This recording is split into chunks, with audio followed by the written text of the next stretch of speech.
Located in the heart of Europe, the Hungarian people have played an important part in the history of the region, yet are one of the few peoples of Europe not to speak an Indo-European language. Their identity has from time to time become a hotly debated topic in the media.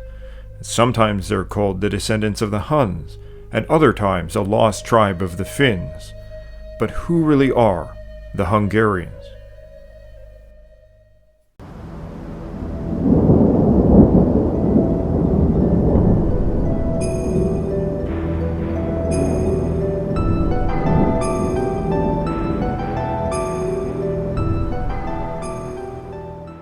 Hi friends, I'm Kevin McLean. Don't forget to like, subscribe, and consider supporting me on Patreon or PayPal. You gain access to exclusive content, can message me directly, and make video requests. The name of Hungary is misleading because it appears similar to that of the earlier Huns, who in the 4th and 5th century came to situate themselves in the Pannonian Basin, where the Hungarian people would also later settle. Many medieval Hungarians believed themselves to be related to the Huns, but the name Hungary doesn't originate from them. Some believe that the name Hungary comes from the Onagers, the ethnic name for a grouping of Turkic peoples who were linked to the Bulgars who migrated west and formed the old state of Bulgaria. But the Hungarians do not speak a Turkish language, and the identification with the Onagers may have been incorrectly foisted upon them by Byzantine and Roman scholars, due to a similarity of an earlier ethnic name, and the practice by these scholars of erroneously calling the Magyars Turks. The name that Hungarians call themselves is Magyar, or Magyarok in the plural, and the country Magyarország. It is of Uralic origin, distantly related to Finnish and Estonian, but more closely connected to the Ugrian language, spoken by peoples who reside in Siberia, where Mansi and Khanty are still spoken by about 30,000 people, in the region of Khanty-Mansi Autonomous Ukrag-Ugra in the Russian Federation.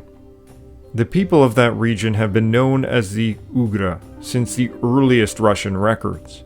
This is curiously close to the name Ungri, or Ugri, recorded by early sources as a name for the Hungarians. The ancient Greek historian Herodotus may have recorded their name as Urgi. When groups of these forest-dwelling Ugrian hunters began to move out of the forest steppe sometime in the Bronze Age, it was the catalyst for a change in lifestyle, one which would eventually lead to the birth of the people later known as Magyars. Early Indo-European peoples in the region appear to have influenced these first steppe Ugrian peoples during the Bronze Age. Some very archaic Hungarian words are of Indo-European origin. Horse, lol, and honey, maize, are of Tocharian origin. The Tocharians were an early eastward-moving Indo-European group closely related to the Yamnaya culture who dwelt on the steppe lands of Ukraine and Russia. The Tocharians must have resided for a time in the region of the Urals, perhaps associated with the Afanasyevo culture dated between 3300 and 2500 BCE. This dates the interaction between Uralic peoples and Indo-Europeans to one of the earliest periods of Indo-European expansion.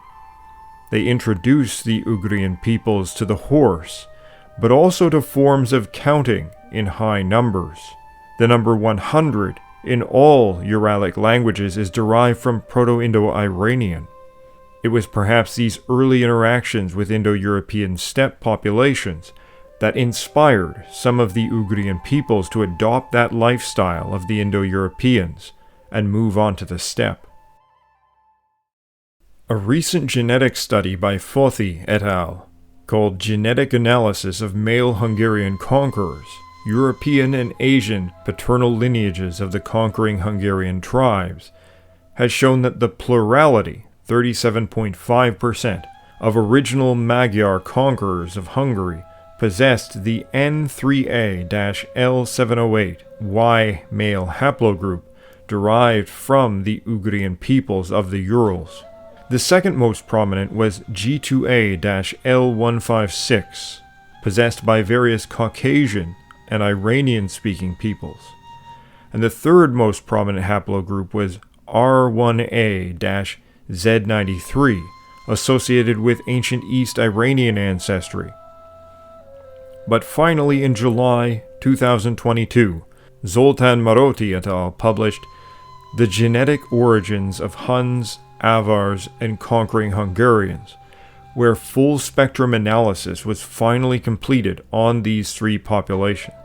It demonstrated that in the late Bronze Age, the ancestors of the Magyars, who dwelt in the Ural forest steppe, was integrating genetically and culturally with the period of the rise of the Sarmatians around 600 BC, and received the further addition of Mansi Scythian and Hun ancestry between approximately 200 and 300 CE, at the time of the Hunnic expansion west. The early Hungarian conquerors of the Carpathian Basin are classified broadly in the study as 50% Mansi, 35% early to late Sarmatian, and 15% Scytho-Siberian or Xiongnu Hun ancestries. In comparative analysis, they group together with modern Bashkirs and Volga Tatars. It concludes that this mixture of genetic ancestry corresponds best to the dynamics of the Ural forest steppe as the region where the Magyars first developed.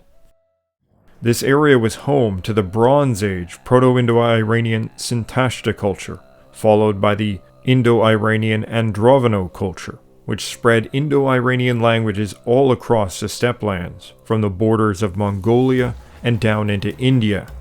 From the late Bronze Age, the Magyars were in close contact with Iranian peoples, and likely they adopted the steppe lifestyle from them. If this hypothesis is true, we would expect to find many words in the Hungarian vocabulary of Iranian origin. And we do. Many Hungarian words are of course native to Uralic languages. However, not an insignificant number of words come from an ancient Iranian source.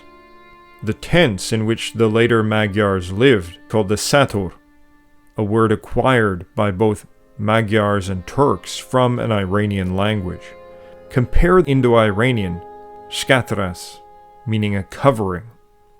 The words for cow, tehén, milk, tej, meat, hús, cheese, sajt, all very important parts of the steppe lifestyle, are derived from ancient Iranian.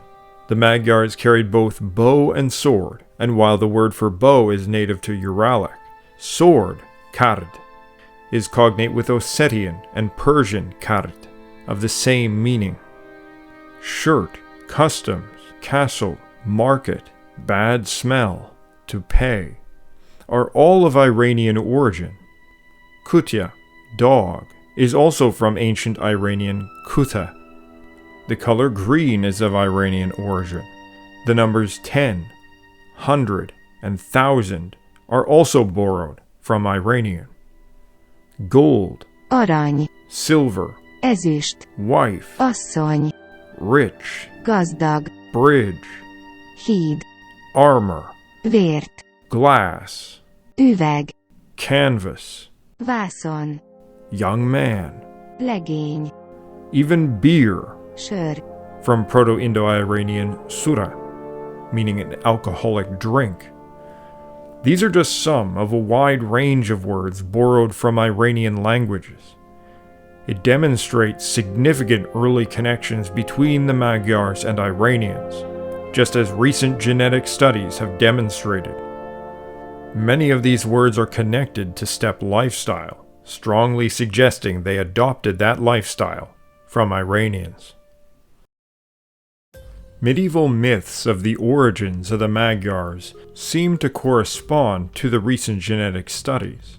The most fantastic account says that Menroth, a giant, son of Thana, of the seed of Japhet, began to build the Tower of Babel with his brothers. When God cursed the tower and brought it down, Menroth the giant went into the lands of Evelith, which was the name of Persia at that time. There by his wife Eneth he had 2 sons, Hunor and Mogor. From Hunor came all the Huns, and from Mogor all the Magyars.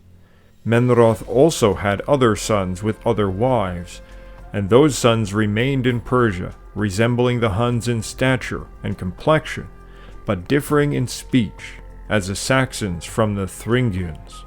The 2 eldest brothers set out hunting and chased a white deer into the Menotian swamps, an old name for the wet region near the Don River, where it flows into the Sea of Azov. They lose track of the deer, but they decide that they should make this place their home. They abduct 2 women, the daughters of the king of the Alans, and made them their wives, and from these Alanic princesses all the Huns and Magyars descended. After living north of the Caucasus for 5 years, they grow in power and decide to move across the river into the steppes. At least some medieval Magyars believed that they were closely related to both Iranians and Huns, and recent genetic studies prove that they were right. Medieval Hungarians describe Attila, whom they believe was related to them, as being darker of hue, suggesting that they were aware of these features in their own history, or even still possessed at that time. As they genetically group with modern Volga Tatars and Bashkirs, they would have had a similar physical appearance. These characteristics were lost as they blended into the Central European genetic pool over the centuries, though there are still some 6% of male Y haplogroups in Hungary that can be traced directly back to the Mansi people. The Proto-Magyars of the Bronze Age were likely those whom archaeologists identify as the Mezhovskaya culture, influenced by the earlier Proto-Indo-Iranian and Dravano culture. In the Bronze Age, they dwelled in the forest steppes near the Urals. They were likely semi-nomadic, moving between winter homes and summer pastures. For their winter locations, they built small wooden houses in villages of approximately 10 to 15 houses, and also produced metal artifacts. Hunting and fishing were very important to them. They buried their dead in mounds lined with timber, with their heads facing northwest, alongside remnants of funeral feasting, sometimes weapons or tools and other grave goods. By the time of our historical sources, the Magyars are described as being intensely warlike. They would have needed to be in order to survive the hostile competitive environment surrounded by Scythians, described by ancient Greeks as the most warlike of people. Emperor Leo VI described them as only the nation of the Bulgarians, and also that of the Magyars, give thought to similar military organizations, which make them stronger than the other Scythian nations, as they engage in close combat under one commander. The Magyars and their battle formations differ from the Bulgarians a little or not at all. The Magyars are very numerous and independent. More than on wealth and other forms of extravagance, they focus their attention only on conducting themselves bravely against their own enemies. He further says that they are skilled at surprise attacks, subterfuge, and disrupting supply lines, that they wear armor, carried bows, swords, and lances, and make great use of bows on horseback. Their horses are often armored at the front with metal or quilted armor, and when an enemy they are fighting breaks, they pursue without respite, seeking to kill every last opponent. He says that these traits are identical to the Bulgars, and the reason for that is because they share the same steppe culture, which was more or less universal to the region and not specific to a particular ethnic group. That the Magyars preserved their Ugric language despite living in close proximity with powerful and war-inclined Scythians for so long suggests that they were allied with them. It would also explain how a large contribution of Sarmatian ancestry was not accompanied by a language shift. Some of these new additions, of course, would have been women. The word for wife, woman, or lady is Iranian in origin. Asszony. However, it was not only women. There is an archaic word for lad or young man, Legény. which is also of Iranian origin. It's possible that this originates from the practice of giving hostages upon making alliances. Another factor would be the receiving of runaways. Whenever Iranian peoples would have a factional fight, the survivors of the defeated faction would have to flee. On the steppe, there's nowhere to hide except within other groups. Some of these people would have went to the Magyars, agreed to become part of their tribe, and adopt their language as a means of saving their lives. And this process isn't just hypothetical, for the exact same thing is recorded in the later history of the Magyars. Now, our earliest historical account that may refer to the Hungarians is to be found in the work of Herodotus, buried within his description of Scythia. After one has crossed the river Tanais, the country is no longer Scythia, but the first of the divisions belong to the Sauromatai, who, beginning at the corner of the Maeotian Lake, occupy land extending towards the north wind 15 days' journey, and wholly bare of trees, both cultivated and wild. Above these, holding the next division of land, dwell the Budinoi, who occupy a land wholly overgrown with forests consisting of all kinds of trees. Then, beyond the Budinoi, towards the north, first there is a desert for 7 days' journey, and after the desert, turning aside somewhat more to the east wind, we come to the land occupied by the Thessagetai, a numerous people, and of separate race from the others. These live by hunting, and bordering upon them are settled also in the same region men who are called Yurkai, who also live by hunting, which they practice in the following manner. The hunter climbs up a tree and lies in wait there for his game. Now trees are abundant in all this country, and each has a horse at hand, which has been taught to lie down upon its belly, in order to make itself low, and also a dog, and when he sees the wild animal from the tree, he first shoots his arrow, and then mounts upon his horse and pursues it, and the dog seizes hold of it. Above these, in a direction towards the east, dwell other Scythians, who have revolted from the royal Scythians, and so have come to this region. This geography is a bit complex to work out, but the Maeotian Lake is the ancient Greek name for the Sea of Azov, and the river Tanais is the Greek name for the Don River from the same Indo-European route, upon which the ancient Greek settlement of Tanais was located. The Yurkai, whom Herodotus names, seems to mean the Ugri, the ethnic group to which the Magyars belong. Later in the work he gives an account of distance, by saying that it would take 10 days to travel from the Dnieper to the Don, which is about 300 kilometers in a straight line. The distance to the western Ural region from the corner of the Maeotian Lake is about 1,200 kilometers, far exceeding the distance that Herodotus calculated, meaning this is not the location that he meant. He also makes no mention of crossing a river other than the Don, though he does mention the Volga later on, showing that he knows its existence and its general location. Therefore the Urkai must have been dwelling north of the Don on the west side of the Volga during Herodotus' time. This is also why he primarily talks about heading north and a little east, basically following the course of the Volga. If this was where the Magyars were located during this time, it would not be surprising. The Sarmatians dominated the region west of the Urals, and they would begin pressing even further west, incorporating all the Scythians of the Pontic steppe over the next few hundred years. Archaeological climate studies have shown a serious arid shift on the steppes east of the Urals at exactly this time, and the eastern Iranian tribes were seeking greener pastures, quite literally. We cannot, of course, be sure that Herodotus is describing the Magyars at all, but all of our other much later sources point to the Magyars being present in much the same region west of the Volga. One greatly misunderstood account of the Magyars is by Ibn Rusta, and he recounts, "Between the country of the Pechenegs and the country of the Eshkel, which belongs to the Bulgars, lies the first of the Magyar frontiers.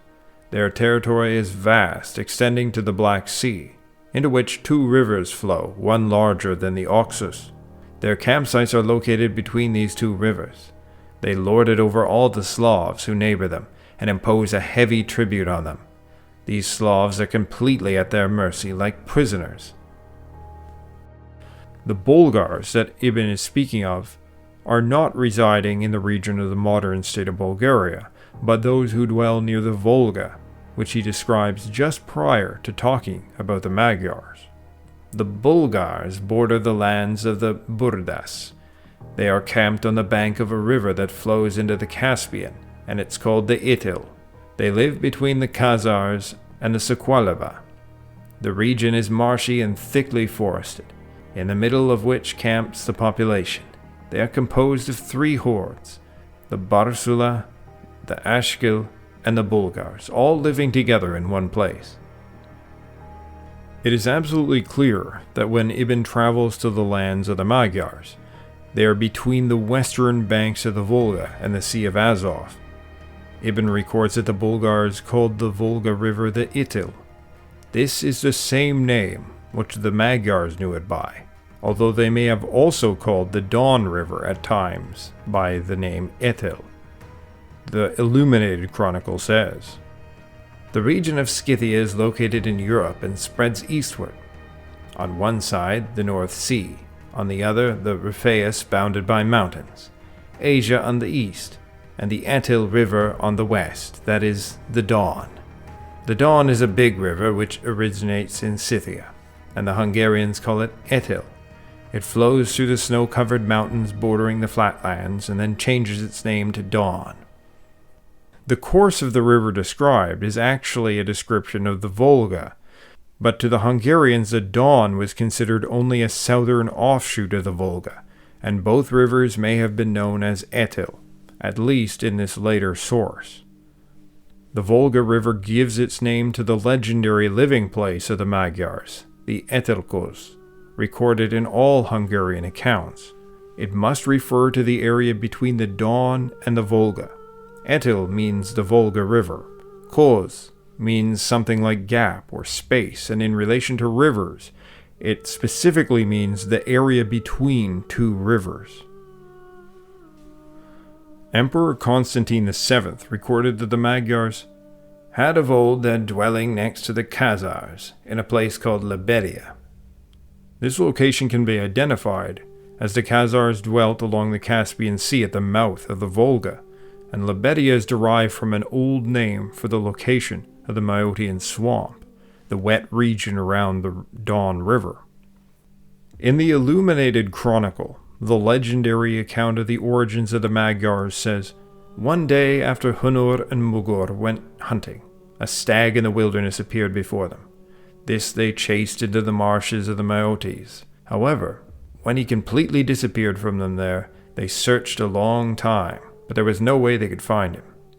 Then they wandered into the marshland and found it to be suitable for grazing flocks. So they returned to their father and received permission from him, and they entered the Maotis marshes with all their goods, and there they stayed." That this place is believed to have been their original homeland likely means they resided there for a long period of time. Both the Etelkos and Lebedia may refer to the same place, or Lebedia is a region south of the Don, and the Etelkos is the region north of the Don, along the west side of the Volga. Further proof, if any is needed, is to be found in a mythical tale retold by Herodotus.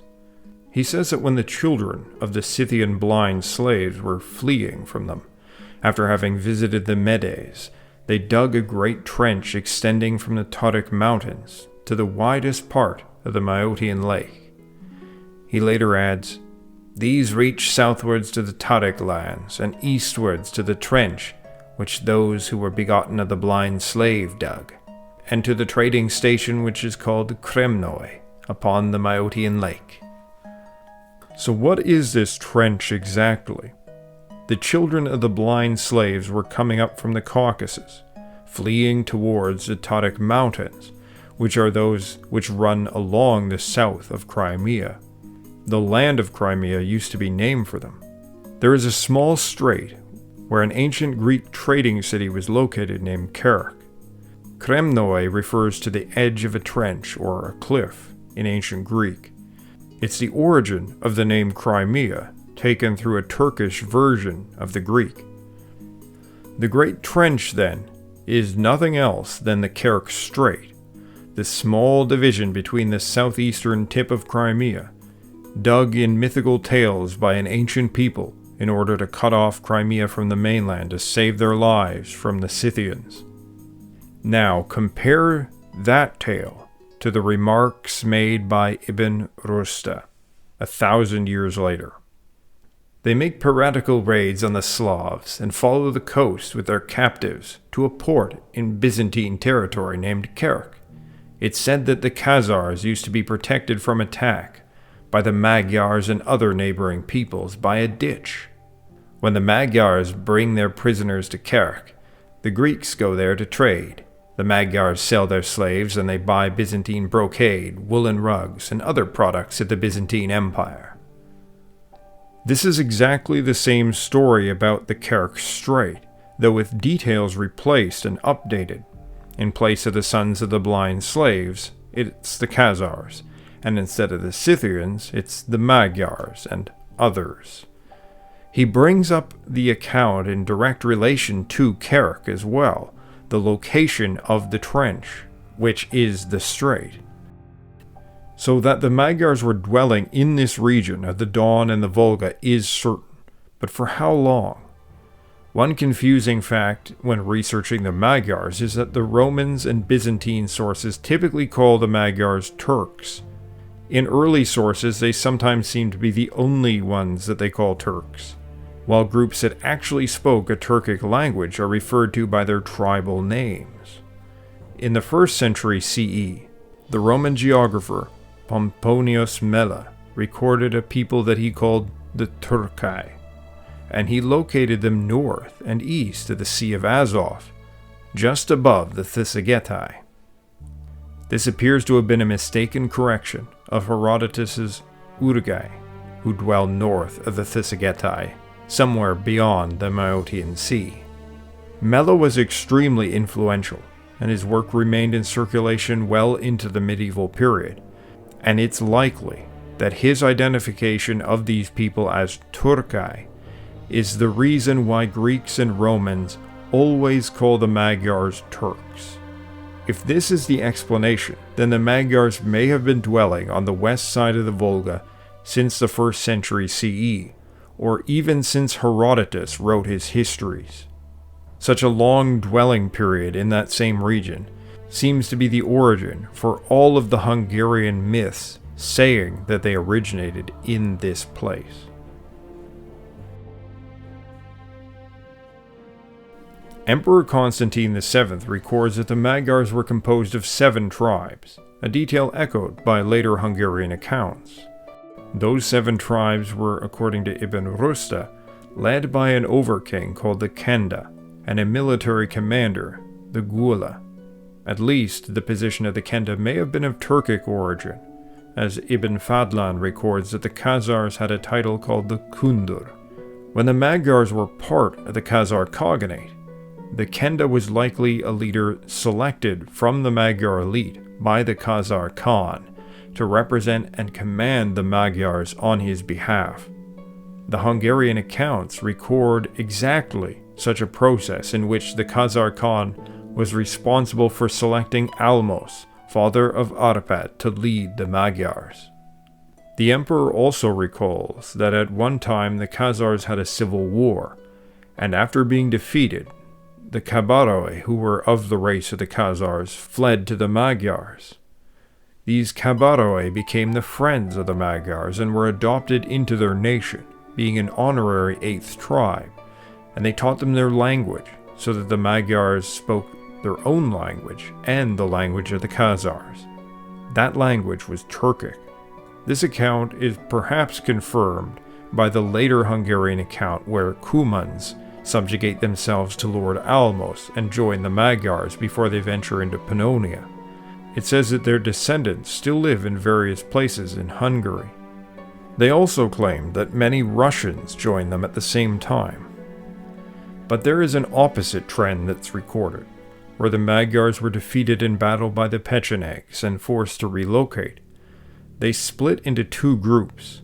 One group went west and would eventually settle in modern Hungary, but the other group went east into Persia. It's said that even in the 10th century, the Hungarians would still send merchants into Persia to trade and exchange messages with this other former part of their nation, called the Szabadtai. Nobody is quite sure who exactly these people were, but as they decided to reside in Persia, perhaps they were tribes of an Iranian background. Of their beliefs, the traveler Ibn Rusta said, "The Magyars are pagans, worshipping fire." While their beliefs were certainly more complex than this, fire must have been of central importance. As Ibn was a Persian, he may have had Zoroastrianism in mind. Many peoples on the steppe would have been influenced at some point by the customs of the Iranians, from whose ancient beliefs Zoroastrianism emerged. A law passed after the introduction of Christianity to the Hungarians, and it forbade sacrifice to trees, rocks, and springs. Sometimes this is said to prove they were animists, but the distinction between paganism and animism seems more of an intellectual creation than reality. Indo-Europeans also sacrificed to spirits of the dead and spirits that dwelt in rocks, trees, and springs, after all. Most likely, the core of the Magyar religion is to be rooted in the beliefs of the Mansi people. Some of those beliefs are that the cosmos is divided into three levels: upper, middle, and under. The upper world, where the sun and moon dwell, is controlled by the god sometimes called Num Torum As, the god above, who directs human destiny.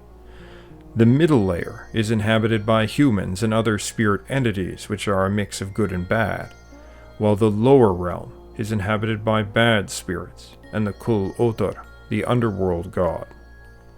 Now, some spirits go to reside on an island in the far north for a time, and others are reborn.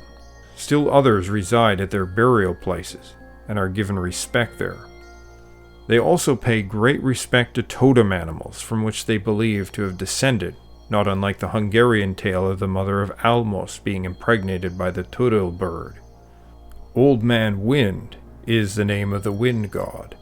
Sun Woman is the sun goddess. Old Man Moon is the moon god.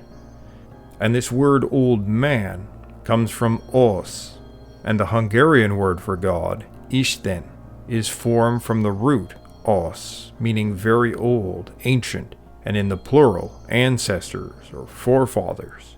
So the term for god in Hungarian is derived from a title which is also applied to gods in the Mansi pagan traditions.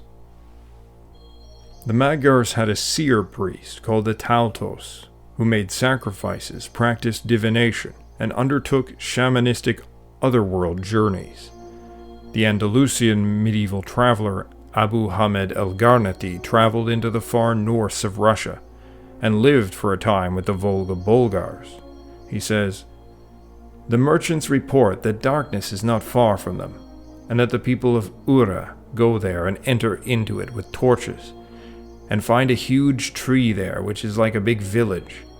But on top of the tree sits a large creature they say is a bird, and they bring merchandise along, and each merchant sets down his goods apart from those of the others, and he makes a mark on them and leaves. But when he comes back, he finds commodities there necessary for his own country."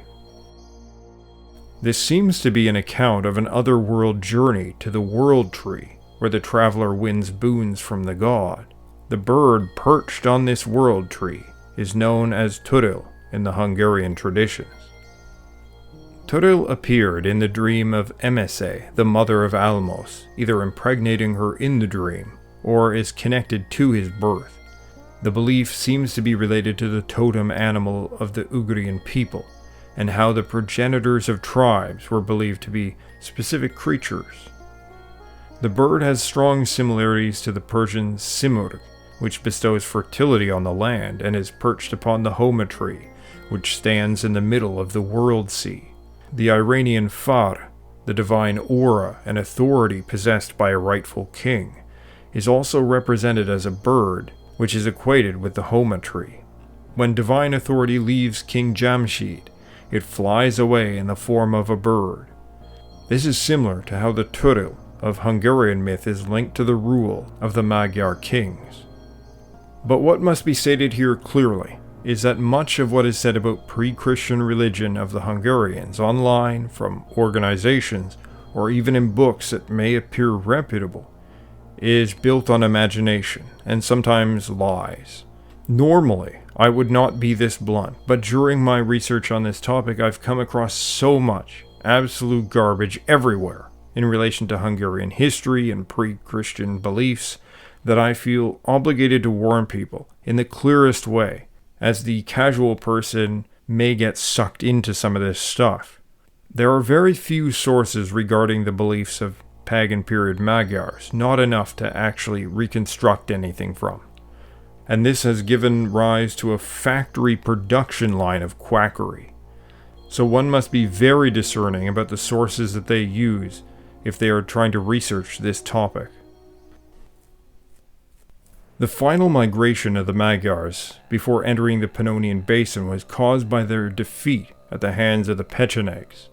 After this, the Magyars moved further west, a move that was remembered in several historical accounts, one being the Russian Primary Chronicle.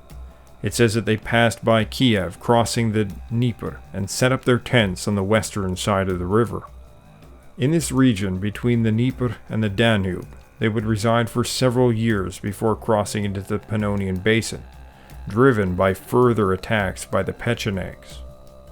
It was during this period that Almos, father of Arpad, was made leader of the Magyars. Now, Almos is the son of Elod, meaning ancestor, a synonym for Os, the title for a god, and given the peculiarities of his birth, there seems to be a kind of implication here of a divine origin. Of the origin of the name of his son, there is an interesting connection. A myth of the Scythians reported by Herodotus says that this Targitaos, they say, the parents were Zeus and the daughter of the river Dnieper. Of him were begotten 3 sons, Lipochas and Arpochas, and the youngest, Kolachas. The Scythian suffix kas is attached to all of these names, and it means lord. Arpo is cognate with arpa, meaning barley or grain in Hungarian, preserved in the Iranian Pashto language as urbase or arbasi. It was borrowed into both Hungarian and Turkish languages from Iranian, and its use as a kingly name appears to have Iranian roots. Arpad settled his people in the Pannonian Basin, where they ruled over a population of heterogeneous tribes. Though they continued their raiding and warfare traditions for a number of generations, gradually the lifestyle of the steppe was replaced with a feudal agricultural society. Many words were adopted into Hungarian from the large Slavic population that they ruled, making Slavic the second highest known source of Hungarian vocabulary. They adopted Christianity, and their old beliefs slowly disappeared. Yet the Magyars maintained rule, and thus the core of the language today is that descended from those ancient people who began to form their identity along the forest steppes of the Ural Mountains. They assimilated the vast populations of the Carpathian Basin into their nation, and those who were once Slavs, Turks, Vlachs, or Iranians became Magyars. The genetic descendants of those conquering Magyars are still among the Hungarian people today, spread out and blended together over time with the populations they ruled. For being Magyar is an evolving, growing, living thing shaped over generations through environment and history, and it's unfortunate that this glorious history of the Hungarian people is often warped and twisted instead of being honored, cherished, and hailed as the immensely interesting origin that it is. Well, I hope you found this video interesting. And if you did, please like, share, subscribe, and consider supporting me on Patreon or PayPal. Thank you all for listening, and as always, stand tall.